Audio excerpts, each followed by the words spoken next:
Hi everyone, Coach Alexa here. So the last video I posted up on YouTube was all about the menopause, and I promised in that video that I'd share an extra little video that talks a little bit about how we can find out more inspirational people to follow, and a little bit of a quote, a little bit of an example as well from one of the athletes that I mentioned. So Jasmine Muller is a great person to follow. She's a female endurance cyclist. She's really passionate in terms of training and fueling and eating and learning about how to work with her female physiology, not against it.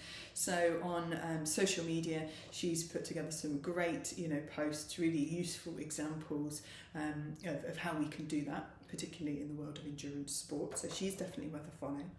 Tina Muir, you may have remembered a few years ago, kind of came to the forefront being quite vocal about what was previously called the female athlete triad, but is now called relative energy deficiency in sport. Basically when you're under fueling your training, and particularly for women, that can have quite profound effects on your health. Potentially, as Tina did, you stop menstruating, your hormone levels start dropping, and that can have quite a big impact on bone health, for example, as well as training and long-term health implications in some cases. Rene Mcgregor is another excellent person to follow. She is a dietitian. She specialises in fueling for sport. She's published a good few brilliant books about fueling your training really well. She's also a big campaigner in terms of relative energy deficiency in sport, and has published a lot of useful information. You can find it on her website, as well as her podcast called Train Brave, about how to be correctly fueling your training for different periods in your life. And the endurancesportnutritionist.co.uk is also a great website, got some brilliant blog posts on there, particularly about the menopause and in regards to what to eat to help with your training at that time. So those are some good people to follow. Podcasts. So the Female Athlete podcast is a great one that I've found over the last couple of years. You scroll back through towards the earlier episodes where they've got some specific episodes about the menopause, about your monthly hormonal cycle and periods, and a bit using around your training, and obviously some great athletes and case studies that are being talked about in different podcast episodes. The Train Brave podcast, Rene Mcgregor's that I mentioned when I was talking about her earlier, more talking about the nutrition side of things, which is so important and super useful.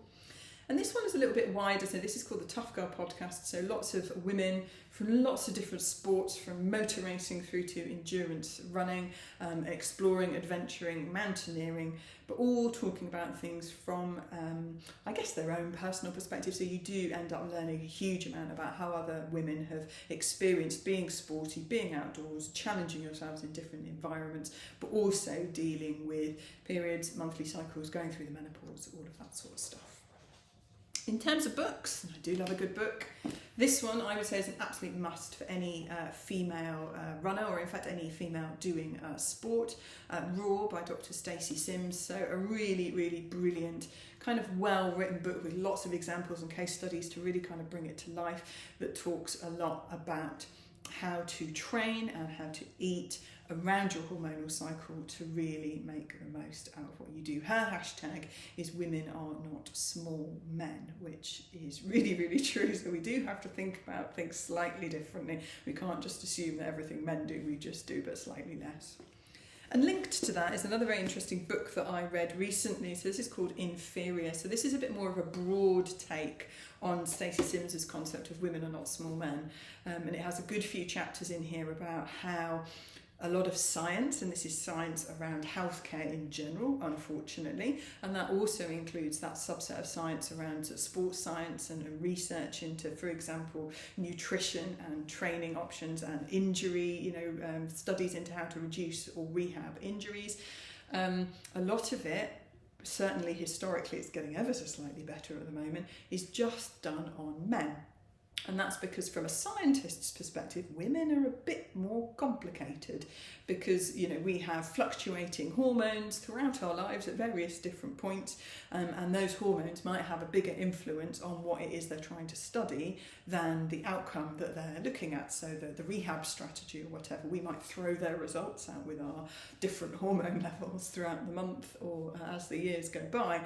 So this gives you a bit of an insight into how much research is done on the basis of men, and then it's just assumed that women are kind of the same but smaller, which, as we know, isn't the case. And there have been some high-profile cases in the world of medicine where they found that some drugs that we prescribed routinely to men and women, but had only been researched in men, actually have quite different and sometimes detrimental effects in women.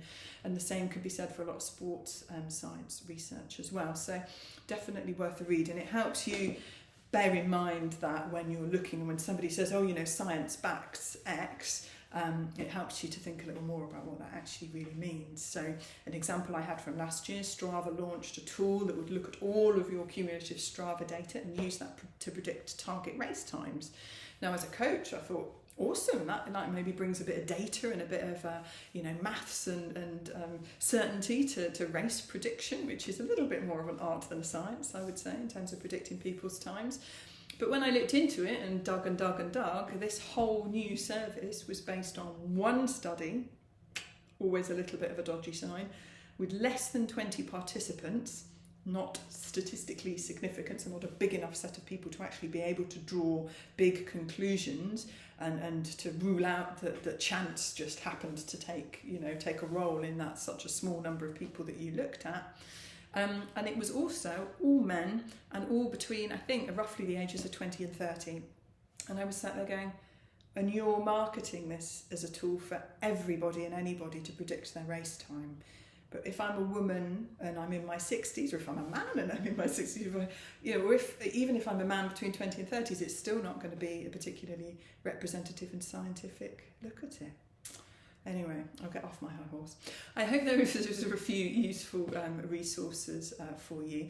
Coming up next, hopefully in the stream in a week or two, I'll be going into a little bit more about the monthly menstrual cycle, hormonal cycle that we have as women, and how to think about structuring our training around that. Let me know any questions.